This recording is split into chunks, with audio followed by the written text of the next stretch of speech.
പശ്ചിമബംഗാളിൽ പെൺസുഹൃത്തിനെ കൊലപ്പെടുത്തിയ യുവാവ് പെരുമ്പാവൂരിൽ പിടിയിലായി. പെരുമ്പാവൂർ മുടിക്കലിലെ വാടക വീട്ടിൽ നിന്നുമാണ് പ്രതിയെ പിടികൂടിയത്. വിഷ്ണു പ്രകാശ് ചേരുന്നുണ്ട്. വിഷ്ണു, ബംഗാളിൽ ക്രൂരകൃത്യം നടത്തി കേരളത്തിലേക്ക് കടന്നു, ഇങ്ങനെ ഒളിവിൽ കഴിയുകയാണോ ഈ പ്രതി പിടിയിലാകുന്നത്? എന്ന് നടന്ന സംഭവത്തിലാണ് അറസ്റ്റ്?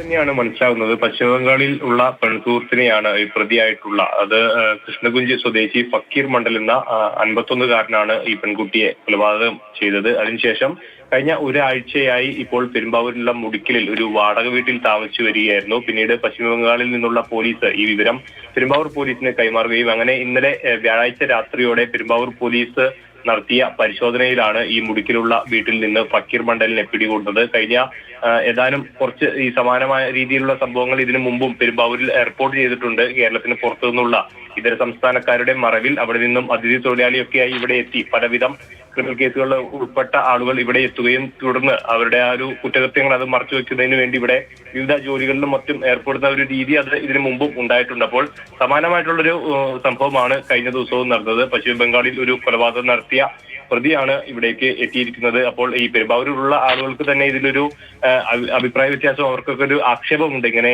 പല ആളുകൾ പല ഈ നാടുകളിൽ നിന്നൊക്കെ പെരുമ്പാവൂരിൽ എത്തുന്നു, അവർക്ക് അവരുടെ ബാക്ക്ഗ്രൗണ്ട് ചെക്കുകളൊന്നും കാര്യമായി നടത്തുന്നില്ല. പലർക്കും തോന്നുംപടി ജോലിയെല്ലാം കൊടുത്ത് അങ്ങനെ ഇത്തരം ഉള്ള ഈ ക്രിമിനൽ സംഘങ്ങൾക്കൊക്കെ ഒരു ഒളിത്താവളം അല്ലെങ്കിൽ ഒളിക്കേന്ദ്രമായി വിവരങ്ങൾ നൽകിയത് വളരെ ഗൗരവമുള്ള വാർത്തയാണ്. പ്രത്യേകിച്ച് പെരുമ്പാവൂർ മേഖലയിൽ ഏറ്റവും കൂടുതൽ ഇതര സംസ്ഥാന തൊഴിലാളികൾ വന്ന് പാർക്കുന്ന ഇടമാണ്. അപ്പോൾ പോലീസ് ക്ലിയറൻസ് ഒക്കെ അതാത് സംസ്ഥാനങ്ങളിലെ പോലീസിന്റെ ക്ലിയറൻസ് ഒക്കെ വാങ്ങി മാത്രമേ ഇവരെ ഇവിടെ ജോലിക്ക് നിയോഗിക്കാൻ കഴിയുകയുള്ളൂ.